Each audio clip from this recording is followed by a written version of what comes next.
प्रिय विद्यार्थियों, कैसे हैं आप सब? आशा करता हूँ सभी बढ़िया होंगे। आज की इस वीडियो में हम बात करने वाले हैं 45 एनवायरनमेंट के ऐसे क्वेश्चन जो कि परीक्षा में आने की संभावनाएं बहुत ज़्यादा रहती है। अगर परीक्षा में ना भी आए तो भी आपको ये क्वेश्चन पता होने चाहिए, क्योंकि ये एनवायरनमेंट की एक तरह से बेस क्वेश्चन है।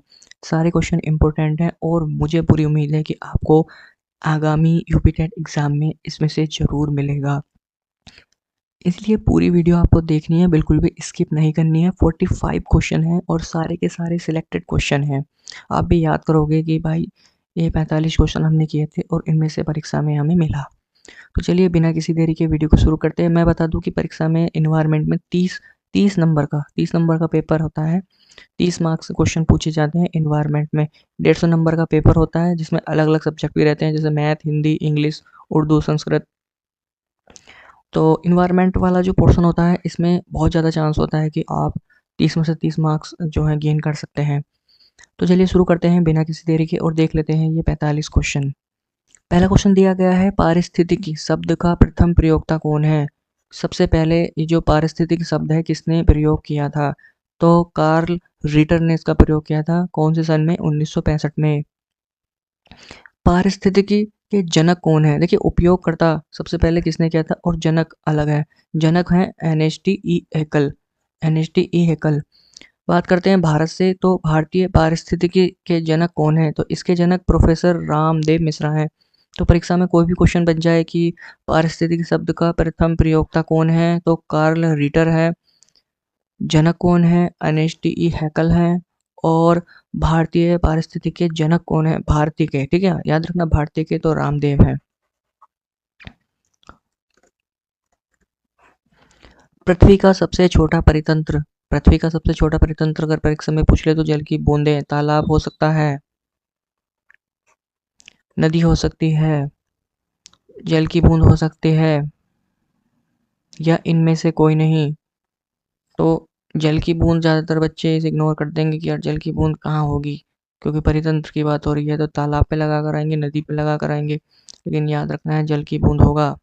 यानी कि पृथ्वी का सबसे छोटा परितंत्र नैनो परितंत्र, इस तरह भी पूछ सकता है, नैनो परितंत्र। चींटी को किस प्रकार के क्रम में रखा गया है? तो चींटी को देखिए उपभोक्ता भी रखा गया है और अपघटक भी कहा गया है। उपभोक्ता क्यों कहा गया है? क्योंकि यह भोजन ग्रहण करती है, उपभोक्ता है ये भी एक तरह से। और अपघटक क्यों कहा गया है? क्योंकि ये मरे हुए जीवों को भी खाती है। आपने देखा होगा कई बार किस तरह का कीड़ा मकोड़ा मर जाता है तो उसे ये ठाए फिरते हैं अपने ऊपर। ये 6 से 7 चींटी लग जाएंगी, उससे ज़्यादा चींटी होंगे और उसे ठाए फिरेंगी, कभी इधर ले जाएंगी कभी उधर ले जाएंगी। रास्ता इन्हें भी पता नहीं होता, इधर उधर ठाए फिरती हैं।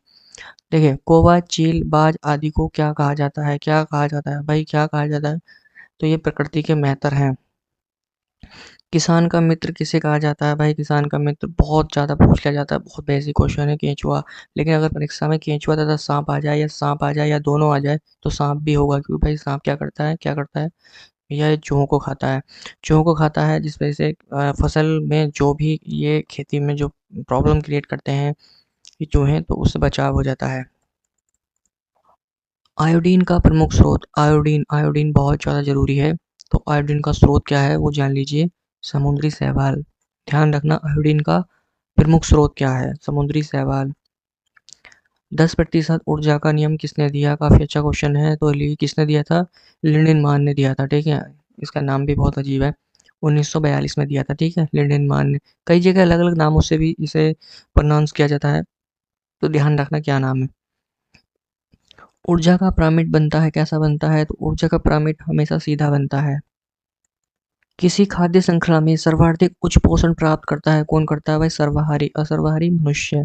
प्रकाश संश्लेषण की क्रिया होती है, तो देखिए लाल और बैंगनी में अब सबसे ज़्यादा जो होती है प्रकाश संश्लेषण की क्रिया सर्वाधिक किस रंग में होती है? क्वेश्चन पूछ लिया गया है, तो लाल रंग में सर्वाधिक होती है। अगर हम बात करें सबसे कम किस में होती है, तो सबसे कम जो होती है वो होती है बैंगनी रंग में। सर्वाधिक लाल में। लाल वैसे भी खतरे की निशानी होता है, और सबसे कम होती है बैंगनी में। प्रकाश संश्लेषण की क्रिया सर्वाधिक किस ताप पर होती है? काफी अच्छा क्वेश्चन है। या तो ताप पूछ ले या सर्वाधिक किस रंग में होती है, क्वेश्चन पूछ सकता है। तो 30 डिग्री सेंटीग्रेड से 35 डिग्री सेंटीग्रेड तक तापमान पर होती है।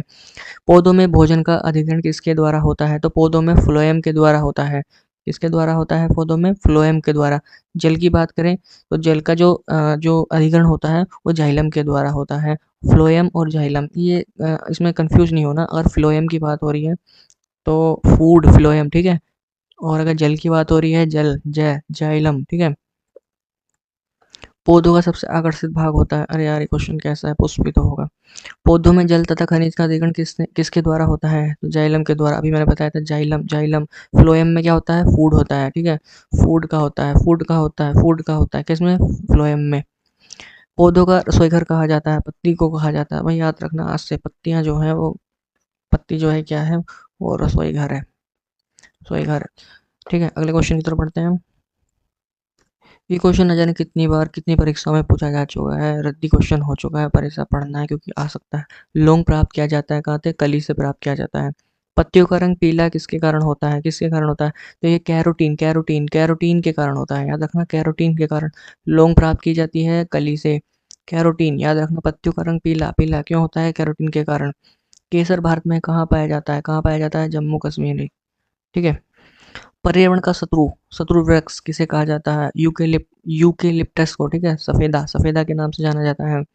बंगाल का आतंक कहा जाता है, ये परीक्षा में आया है, इंपॉर्टेंट है। जलकुंभी, जल का आतंक। ऊर्जा का प्रमुख स्रोत है, अरे यार जैसा भी जानते हैं, सूर्य। जीवों के दी नामकरण पद्धति के जनक कौन है? दी नामकरण पद्धति के जनक कौन है? लीनियस। पारिस्थितिकी तंत्र का संरक्षण क्या कहलाता है? अपस्थानीय संरक्षण। स्व पारिस्थितिकी में किसका अध्ययन करते हैं? स्व पारिस्थितिकी तंत्र, ठीक है, में किसका अध्ययन करते हैं? तो जीवों की इकाई का अध्ययन किया जाता है। विश्व वन्य जीव कोष द्वारा प्रतीक के रूप में किस पशु को लिया गया है? तो पांडा को लिया गया है। जल प्रदूषण निवारण एवं नियंत्रण अधिनियम कब बना था? ये 1974 में बना था। वन्यजीव कोष पांडा, इंपॉर्टेंट क्वेश्चन है। जल प्रदूषण निवारक कब बना था? 1974 में। नोकरेक राष्ट्रीय उद्यान कहाँ है? नोकरेक ये मेघालय में है। अगस्त्यमलाई जैव मंडल आरक्षित क्षेत्र किस राज्य में स्थित है? तो ये केरल और तमिलनाडु में है, दोनों में संयुक्त रूप से है, ठीक है। अगस्त्यमलाई खाने वाली मलाई नहीं है, अगस्त्यमलाई, ठीक है। शीतकाल में कहाँ पर साइबेरियन सारस दिखाई देते हैं? बहुत बार आ चुका है, घना पक्षी बिहार, ठीक है। राजस्थान, याद रखना, राजस्थान। विश्व मरुस्थलीकरण रोकथाम दिवस कब मनाया जाता है? 17 जून। कब मनाया जाता है मरुस्थलीकरण को रोकने का? 17 जून। केबुल लामजाओ राष्ट्रीय उद्यान कहाँ पर है? मणिपुर। भारत का सबसे बड़ा राष्ट्रीय उद्यान कौन सा है? हेमिस है। भारतीय वन सर्वेक्षण विभाग की स्थापना कब की गई? 1981। पर्यावरण संरक्षण अधिनियम कब बनाया गया? 1986। मॉनिट्रियल प्रोटोकॉल संबंधित है किससे? है ओजोन परत संरक्षण से, ठीक है। और ओजोन परत जो नापी जाती है वो किस में नापी जाती है? डाप्सन में, ठीक है। दुधवा राष्ट्रीय उद्यान उत्तर प्रदेश के किस जिले में स्थित है? तो लखीमपुर खीरी में है। उत्तर प्रदेश से संबंधित क्वेश्चन पूछे जा सकते हैं। पेरियर राष्ट्रीय उद्यान किस राज्य में है? तो ये केरल में है। प्रथम विश्व पर्यावरण दिवस कब मनाया गया? जो प्रथम विश्व पर्यावरण दिवस मनाया गया था वो 1973 को मनाया गया था। सुंदरवन में कौन सा वृक्ष सर्वाधिक पाया जाता है? तो सुंदरी पाया जाता है, सुंदरी, ध्यान रखना। इबोला क्या है? इबोला एक वायरस है जो कि काफी ज्यादा फैल रहा है। और आखिरी क्वेश्चन है, सारगैसो समुद्र का नाम किसके कारण पड़ा? सारगैसो शैवाल के कारण पड़ा। तो ये हमने 45 क्वेश्चन किए हैं और सारे के सारे इंपॉर्टेंट हैं। आप नोटबुक बना सकते हैं और नोटबुक में इन्हें सबको आप नोट कर सकते हैं, नहीं तो वीडियो को 2 बार 3 बार 4 बार देखिए, इसमें से आपको जरूर मिलेगा। ऐसे ही वीडियोस देखने के लिए चैनल को सब्सक्राइब कर दीजिएगा। आने वाली वीडियोस में आपको इन्वायरमेंट से रिलेटेड लगातार आपको यहाँ पर क्वेश्चन मिलते रहेंगे जो कि इंपॉर्टेंट होंगे। और आपने सारी वीडियोस देख ली तो मैं मानता हूँ आपके 25+ इसमें आपको नंबर बन जाएंगे। वीडियो देखने के लिए आपका बहुत बहुत धन्यवाद।